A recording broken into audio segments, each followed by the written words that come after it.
My name is Hussam Al-Hamalawi. I'm a journalist and I'm an organizer with the Revolutionary Socialists in Egypt.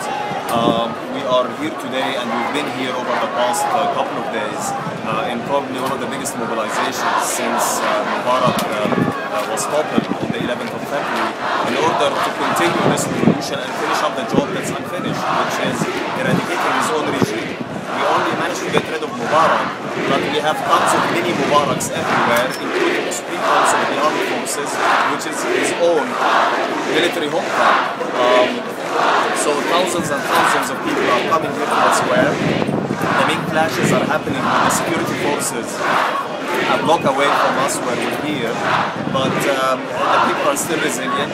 We have more than 18 people have died up until now and the injuries have exceeded 1,000, but the spirit of resistance has not faded, and the only way we're going to topple those army generals is to take that spirit to the workplaces. We need a general